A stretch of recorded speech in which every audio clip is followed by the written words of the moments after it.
নমস্কার। Ramakrishna TV YouTube চ্যানেলের পক্ষ থেকে সকল মা বাবা দাদু দিদা ঠাকুমা ঠাকুরদাদা দাদা দিদি ছোট ছোট ভাই বোনদের জানাই অনেক অনেক ভালোবাসা, প্রীতি ও আন্তরিক শুভেচ্ছা। সবাই ভালো আছেন, ভালো থাকবেন। আমি আবারও চলে এসেছি শ্রী শ্রী রামকৃষ্ণ মিশনের স্বামী জ্যোতিষানন্দ মহারাজজির লেখায় ধ্যান ও আধ্যাত্মিক জীবন সম্পর্কে আলোচনা করতে, এবং আমরা আলোচনায় আছি ত্যাগ ও অনাসক্তি অধ্যায়তে। এবং আজকের আলোচনা আমাদের হবে ত্যাগ ও অনাসক্তি থেকে দুইটি পর্ব, সংসার বৃক্ষ এবং জ্ঞান খড়গ। তো প্রথমে আমরা আলোচনা করব সংসার বৃক্ষ সম্পর্কে। হিন্দু শাস্ত্রে সংসারকে বৃক্ষের সঙ্গে তুলনা করা হয়েছে। জগৎ প্রপঞ্চকে একটি গাছ বা সংসার বৃক্ষরূপে ভাবনা এক প্রাচীন কল্পনা। ভাগবতে এই রকম বর্ণনা করা হয়েছে, সেরকম হচ্ছে: এর দুটি বীজ, 100 শিকড়, 3টি গুড়ি, 5টি মূল শাখা এবং 11টি উপশাখা। এর থেকে 5 রকমের রস বেরোয়। এতে 2টি পাখির বাসা আছে। এটির মাথা সূর্যে গিয়ে ঠেকেছে। এর বলকলের 3টি স্তর এবং গাছটির 2 রকম ফল হয়। এই বৃক্ষটি অনুবিশ্ব ও বিশ্ব ব্রহ্মাণ্ড দুই এরই প্রতীক হতে পারে। কেউ যদি এই বৃক্ষ সম্বন্ধে সঠিক জ্ঞান লাভ করে তবে সে এর বাইরে যেতে পারে। নিজেদের সম্বন্ধে এবং জগতের সম্বন্ধে সঠিক জ্ঞান লাভ করতে হবে। এই বৃক্ষটি ঈশ্বরীয় শক্তির বিশাল ভিত্তির ওপরেই বৃদ্ধি পায়। ব্যষ্টি ও বিরাটের সংযোগ আবিষ্কার করতে হলে মনকে অবশ্যই উচ্চতর স্তরে তুলতে হবে। গাছের শিকড়গুলি অসংখ্য বাসনা ও আবেগের প্রতীক। আমাদের সব দুঃখ কষ্টের মূল কারণ নিহিত এই বাসনায়, নিজ শ্বাসতন্ত্রের প্রতি এই আসক্তিতে, এই ইন্দ্রিয় ভোগ তৃষ্ণায়। ভক্তি ও নিষ্কাম সেবাই আমাদের মূলের বন্ধন ছেদ করতে সহায়তা করে। সব শিকড়গুলি যদি কেটে ফেলা হয় তবে গাছটি পড়ে যাবে, কিন্তু তা কদাচিৎ ঘটে থাকে। আমরা বড়জোর আমাদের বাসনার একটু অংশমাত্র নাশ করতে পারি। গাছটি বাকি শিকড়গুলির সাহায্যে বেঁচে থাকে। বাসনার সমস্ত মূল উৎপাটন করা সহজ নয়, কিন্তু এতে আমরা যেন হতাশ না হয়ে পড়ি। যদি আমাদের আধ্যাত্মিক অনুশীলনাদি আমাদের নিম্ন প্রকৃতিকে বেশি করে প্রকাশ করে দেয়, ভোগ আকাঙ্ক্ষায় মূলগুলিকে বেশি করে উন্মোচিত করে, আমাদের তাতে নিরুৎসাহ হওয়া উচিত নয়। বহু অসৎ স্মৃতি ও সহজাত প্রবৃত্তি অবচেতন মনের গভীরে চাপা থাকে। আমাদের অজান্তেই তারা বেশ দীর্ঘকাল সেখানে রয়েছে। যদি তারা কখনো বাইরে বেরিয়ে আসতে থাকে, তাদের আবিষ্কার করেছি বলে আমাদেরই খুশি হওয়া উচিত। আমাদের অন্তরের প্রকৃত অবস্থা আমাদের উপলব্ধি করা উচিত এবং ধীরে ঠান্ডা মাথায় আমাদের দুর্দশার প্রতিকারের উপায় বার করতে হবে। তা না করে যদি আমরা ওই চিন্তাগুলি লুকোতে চেষ্টা করি আর মনে করতে থাকি সেগুলি যেন নেই, তবে আমরা কেবল নিজেদেরই প্রতারণা করব। এতে আমরা আধ্যাত্মিক উন্নতির পথে বাধাই সৃষ্টি করব। নিজের কাছে সম্পূর্ণ খোলাখুলি হওয়া খুবই শক্ত, কিন্তু বাস্তবিকই খোলা মন হওয়া সব সময় উন্নতির চিহ্ন। যদি আমরা নিজের কাছেও নিজ দোষ স্বীকার করতে না চাই, তবে জীবনের সমস্যাগুলির সম্মুখীন হওয়ার সাহস আমাদের কিভাবে আসবে? অবচেতন মনে কিছু চিন্তাকে লুকিয়ে রাখলেই সমস্যার সমাধান হলো না। এরকম চিন্তা করে আমরা বরং নিজেদেরই বোকা বানাই। খ্রিস্ট ধর্মের দোষ স্বীকারের পদ্ধতিতে অবচেতন মনের চিন্তাগুলিকে বার করে দিলে এই সমস্যার আংশিক সমাধান হয়, কিন্তু এতে সব সময় সফল হওয়া যায় না। কারণ আধ্যাত্মিক সংযমের অভাবে মানবের অন্তর্দৃষ্টির ক্ষমতা অধিকাংশ ক্ষেত্রেই বিকশিত হয় না। উপরন্তু এই পদ্ধতির সঙ্গে জড়িত ধর্মীয় অনুষ্ঠানগুলির মাত্রাধিক্য প্রায় নেতিবাচক প্রভাব সৃষ্টি করে থাকে। আর এক উপায় হলো, যখনই অবচেতন মনের আধ্যায়গুলি স্ফুটাকারে উথলে ওঠে, তখনই তাকে ঈশ্বরের কাছে নিবেদন করা। তুমি ঈশ্বরের কাছে ব্যাকুলভাবে প্রার্থনা করতে পারো তোমার পূর্ব স্মৃতির প্রভাব থেকে মুক্তি লাভের জন্য। প্রার্থনা অবচেতন মনকে পরিষ্কার করবার একটি শক্তিশালী উপায় হতে পারে।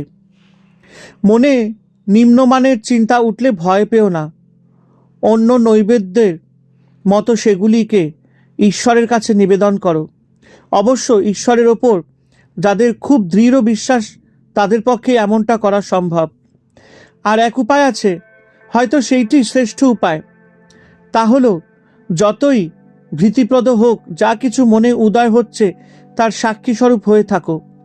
প্রথমেই মন্দ উত্তেজনা বা ভাবটিকে চিনতে ও তার অস্তিত্বকে স্বীকার করতে না পারলে বাস্তবিকই আমরা তা থেকে কখনোই মুক্ত হতে পারবো না। যদি শত শত অশুদ্ধ ভাব অবচেতন মনে চাপা থাকে, তাতে কি আসে যায়? যা বেশি দরকার তা হলো নিজে ওগুলির প্রতি অনাসক্ত থাকা।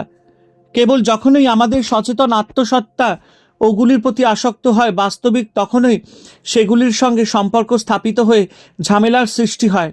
কিন্তু আত্মা যে শুদ্ধ ও অনাসক্ত তা জানা থাকলে আমরা সাক্ষী হয়ে থাকতে পারি আর অশুদ্ধ চিন্তাগুলির প্রভাব থেকে মুক্ত হতে পারি। এই কাজ সাধকের পক্ষে খুবই সহায়ক। তোমার নিজের প্রকৃত স্বরূপটির কথা বেশি করে চিন্তা করো। তোমার ভালো মন্দ চিন্তার সঙ্গে নিজেকে মিশিয়ে ফেলার প্রবণতা ত্যাগ করো। ধীরে ধীরে তুমি তোমার চিন্তার উপরে উঠতে পারবে ও আত্মস্বরূপে অবস্থান তোমার পক্ষে সম্ভব হবে। এবার আমরা আলোচনা করব জ্ঞান খড়গ। আমরা ভাগবতের সংসার বৃক্ষের কথা বলেছি, কিভাবে তাকে কাটতে হবে, কিভাবে তা করা সম্ভব সে বিষয়ে শ্রীকৃষ্ণ উদ্ধবকে বলেছেন। এইভাবে স্থির ও সতর্ক হয়ে একাগ্র ভক্তিতে গুরু সেবার সাহায্যে শানিত জ্ঞান কুঠার দিয়ে আত্মমূল সংসার বৃক্ষটি সম্পূর্ণ ছেদন করে পরমাত্মার সঙ্গে একীভূত হয়ে তোমার অস্ত্র ত্যাগ করবে। মনের বিচার শক্তি জ্ঞান কুঠার ভোতা অস্ত্র দিয়ে স্থূলাগ্র মনের সাহায্যে কিছুই পাওয়া যায় না। নির্বোধ ও অলস মন দিয়ে তুমি কখনোই সংসার বৃক্ষকে ছেদন করতে পারবে না। যদি মনকে নিয়ত সংগ্রামের দ্বারা সূক্ষ্ম সতর্ক রাখা যায়, কেবল তবেই এই ছেদন ক্রিয়া শুরু করা যাবে। এতে সময় লাগে দীর্ঘকাল। যতদিন না মনের সঙ্গে একাত্ম বুদ্ধি ত্যাগ করে প্রকৃত আত্মস্বরূপ উপলব্ধি হয়, ততদিন অস্ত্র ত্যাগ করা চলবে না। অনেকে আধ্যাত্ম জীবন যাপনের চেষ্টা করে, কিন্তু অল্প লোকেই ক্রুশ বহন করতে ইচ্ছুক। এ থেকেই যত গণ্ডগোল। সব ধর্মের প্রাচীন ঋষিদের আহ্বানের প্রতিধ্বনি করে স্বামী বিবেকানন্দ যা বলেছিলেন, তা এখন আমাদের কাছে মহারাজজি একটু ছোট্ট করে বলেছেন। স্বর্গে গেলে একটা বীণা পাবে, আর তাই বাজিয়ে যথাসময় বিশ্রাম সুখ অনুভব করবে। এর জন্য অপেক্ষা করো না, এখানেই একটা বীণা নিয়ে আরম্ভ করে দাও না কেন?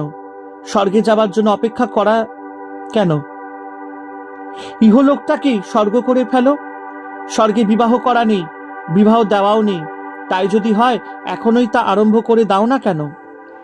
এখানেই বিবাহ তুলে দাও না কেন? সন্ন্যাসীর গৌরিক বসন মুক্ত পুরুষের চিহ্ন।